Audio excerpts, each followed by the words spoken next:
Bonsoir à tous, bienvenue dans votre magazine Planète Locale. Comme chaque semaine, chaque lundi, on met en avant ici les différentes initiatives éco-citoyennes dans notre région. Le défi de l'écologie, vous le savez, qui est aussi politique. On le voit justement en ce moment en pleine campagne présidentielle. Comment se positionnent les collectivités locales et en particulier les villes? Dans le Nord, l'Ambre, les Doués, 5000 habitants, a fait de l'environnement l'une de ses préoccupations au quotidien. De quelle façon? Eh bien, on en parle avec le maire de la commune, Bernard Goulois. Bonsoir. Bonsoir à tous. Merci beaucoup d'être avec nous, d'avoir accepté notre invitation. Et Nour Ouladi nous accompagne comme chaque semaine. Bonsoir Nour. Bonsoir. Avec son bon plan écolo à la fin de ce magazine. Mais tout de suite, notre invité. Une petite question pour commencer, Bernard Goulois, sur la tempête pas trop touchée chez vous à l'Ambre? À l'Ambre, on s'en est plutôt bien sorti. Bon, quelques arbres couchés, quelques toitures légèrement endommagées, mais globalement on s'en sort bien, pas de blessés. Donc voilà, des travaux de remise en état pour nos services techniques ce matin, mais bon voilà. Rien d'exceptionnel du coup ça... Rien d'exceptionnel. Par rapport à d'autres villes, je sais qu'il y a d'autres villes qui ont été beaucoup plus touchées et nous, on s'en sort bien. Voilà. Bon, on parle développement durable, d'environnement avec vous ce soir. La hausse des prix de l'énergie, c'est ce qui concerne aussi beaucoup les communes en ce moment, en ce début d'année. Comment vous faites pour maîtriser les dépenses qui ont augmenté? D'ailleurs, vous avez des données chiffrées à ce propos? Alors oui, quelques données chiffrées qui ne font qu'argumenter notre démarche actuelle. On était, nous, au niveau de la ville, sur tout ce qui était en consommation d'énergie, chauffage et électricité de nos bâtiments, à peu près à hauteur de 200 000 euros par an, dans le cadre du contrat précédent. Et là, avec le marché qu'on vient de démarrer, donc forcément, il y a une réactualisation des tarifs. Ouais. Et on s'est pris une augmentation de 110 000 euros. Donc vous voyez, ça fait plus de 50% d'augmentation. Et je sais que là aussi, il y a d'autres communes, suivant la typologie des contrats, qui ont pris des augmentations bien plus importantes, quoi. Donc, d'où l'intérêt encore de renforcer et de justifier notre action sur la réduction. Vous aviez commencé justement en amont la rénovation des bâtiments municipaux? Alors, effectivement, on avait commencé avec mon prédécesseur également, c'est-à-dire qu'il y avait une approche qui était de dire on traite à chaque fois un côté de bâtiment, on refait des fenêtres, on refait une toiture, voilà. Mais jusque-là, donc ça a apporté quelques résultats, mais pas de démarche globale. Donc moi, je me suis dit, il faut absolument qu'on change de braquet, qu'on accélère. Et donc c'était notre approche de massification des rénovations et des réhabilitations énergétiques, quoi. Et donc concrètement, cette action, elle passe par un investissement plus important, j'imagine? Alors oui, donc on a construit effectivement ce plan d'action avec un partenaire. Et donc au niveau des investissements, donc là, on a prévu d'investir sur les 3 prochaines années 5 millions d'euros, quoi. Donc ce qui est effectivement une somme quand même considérable par rapport à notre budget. Plus de 5000 habitants voilà. Pour l'Ambre-les-Doués. Tout à fait. Donc alors même si on est une commune là, qui est plutôt bien positionnée en termes de ressources, c'est un investissement très très important, mais qui va nous permettre à terme, et donc c'est l'objet de ce marché de performance énergétique globale, de réduire notre consommation de 50%, plus de 50% globalement, quoi. Donc vous voyez, c'est extrêmement percutant, notamment par rapport à, vous parliez de la dérive des coûts de l'énergie, c'est extrêmement fort. Et si on fait la projection sur les 16 prochaines années... Oui, justement, au niveau rentabilité alors. Voilà. C'est ça qui nous intéresse. Si on va au bout des 16 années par rapport à l'augmentation du tarif de l'énergie et nous les travaux qu'on aura fait, à l'instant, si on n'en fait pas d'autres, on va réduire de 2 millions d'euros sur l'équivalent des dépenses énergie de ces 16 années, quoi. Donc ce qui est quand même pas négligeable, quoi. Bien sûr. Et ces rénovations, elles permettent aussi, j'imagine, de réduire les passoires énergétiques et de consommer plus proprement? Oui, alors il y a plusieurs approches, donc effectivement, donc forcément réduire les passoires énergétiques, développer les énergies renouvelables, donc là on va passer, effectivement, on a un secteur dans le Douaisis qui est très propice à tout ce qui est géothermie. Donc on a tout notre bâtiment, les salles des fêtes et la mairie vont être chauffés quasiment par géothermie avec une chaudière. Parce que là, c'est quoi en ce moment actuellement? Chaudière gaz classique. Ouais. Chaudière gaz classique. Et également, on aura des panneaux photovoltaïques qui vont permettre aussi d'alimenter quasiment en partie la consommation de la pompe à chaleur, quoi. Alors j'ai une question peut-être un petit peu naïve, mais pourquoi maintenant? Enfin, pourquoi on s'y met que maintenant, j'ai envie de dire, en 2022, 2023 pour l'Ambre et pour d'autres communes d'ailleurs, mais voilà, ça date pas d'hier quand même, ces passoires énergétiques et tous ces enjeux. Alors, effectivement, ça date pas d'hier. Bon, nous, comme je le disais, donc on est une commune qui était quand même déjà pas mal engagée sur ces sujets-là. Et avec les impacts qu'on connaît tous sur le dérèglement climatique, pour moi, il m'est apparu, là, quand effectivement, on a construit le programme municipal en 2020, qu'il y avait une nécessité absolue d'accélérer par rapport aux enjeux et aux risques à venir sur le sujet, quoi. Donc, l'un des moyens, effectivement, par rapport à cette dimension-là, c'était vraiment d'investir et de s'engager fortement sur l'ensemble du parc communal, quoi. Donc c'est pour ça qu'on a, il faut, je pense qu'aujourd'hui l'impératif d'accélération est quasiment acté par beaucoup de monde.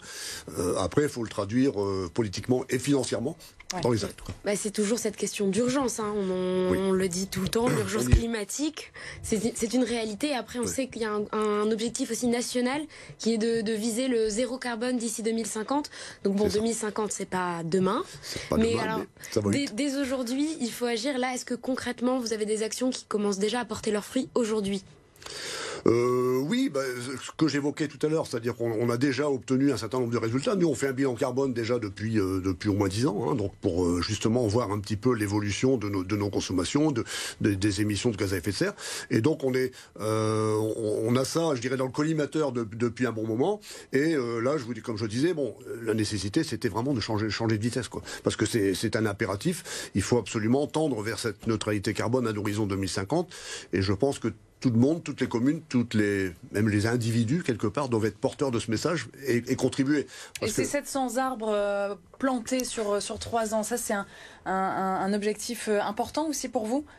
Alors, c'est un objectif important parce qu'on part d'un parc arboré qui est de 1100 arbres, donc vous voyez, ça fait quand même un sacré pourcentage. Et là aussi, c'est une contribution supplémentaire à l'absorption du carbone et aussi à la mise en œuvre d'îlots de chaleur, d'îlots de fraîcheur pour lutter contre les îlots. Voilà.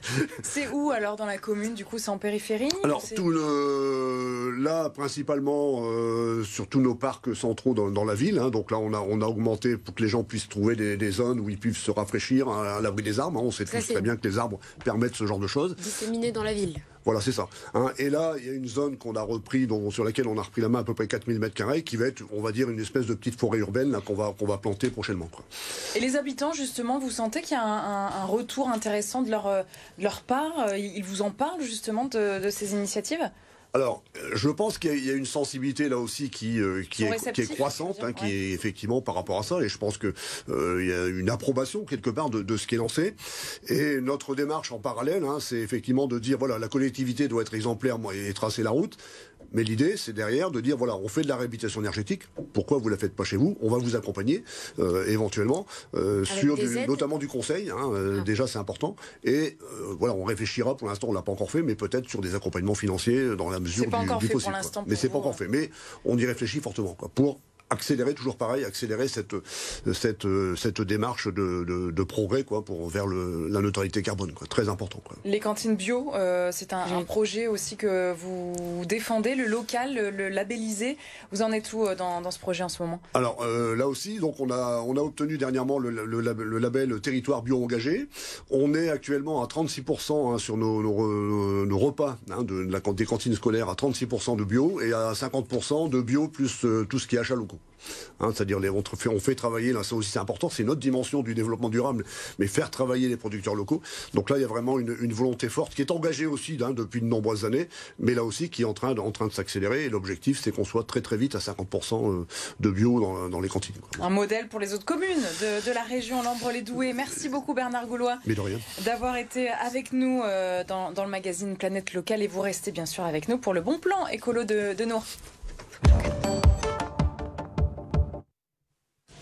Nour qui nous apprend à dire non ce soir. Pourquoi ? Oui, Marie, un grand oui. Pour le bien de notre planète, il faut parfois savoir dire non.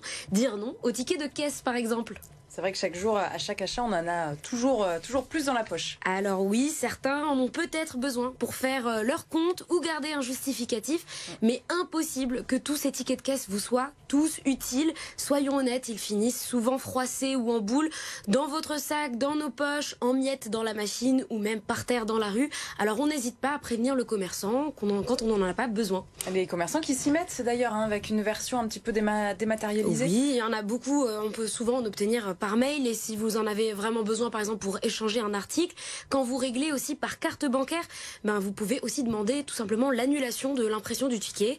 Et il faut aussi dire non aux sacs plastiques, même s'il y en a de moins en moins dans les commerces.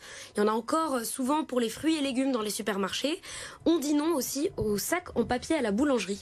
Même s'il est recyclable, parce que ça se fait de plus en plus quand même. Oui, même si ces sacs sont recyclables, ça reste un déchet que l'on peut très facilement éviter en ayant par exemple avec sur soi un sac en toile. Au restaurant aussi, il y a pas mal de choses que l'on peut refuser. Comme les pailles. Ah oui, ça fait plusieurs années qu'on en parle de ces pailles. Celles en plastique sont interdites depuis plus d'1 an maintenant, c'est vrai, on peut le rappeler, mais on nous en donne souvent en papier. Exactement, en papier, comme les serviettes qui sont parfois et encore trop souvent en papier. Et ça aussi, on peut les refuser. Et comment alors? Comment on fait? Alors déjà, on ne s'essuie pas sur son pantalon pour commencer, mais tout simplement en apportant avec soi une serviette en tissu. Alors oui, je vous l'accorde, ce n'est pas un réflexe qu'on a, et ça peut même paraître un peu étrange sortir sa serviette en tissu, mais avec un peu d'organisation, c'est tout à fait faisable. Et voilà. Et là, on arrive pour moi, au refus le plus compliqué, de dire non aux échantillons gratuits. Les échantillons dans les parfumeries, évidemment, il faut se l'avouer, c'est quand même assez tentant. Oui, c'est très tentant. On a l'impression d'avoir un petit cadeau, et c'est là-dessus justement que repose toute la stratégie marketing.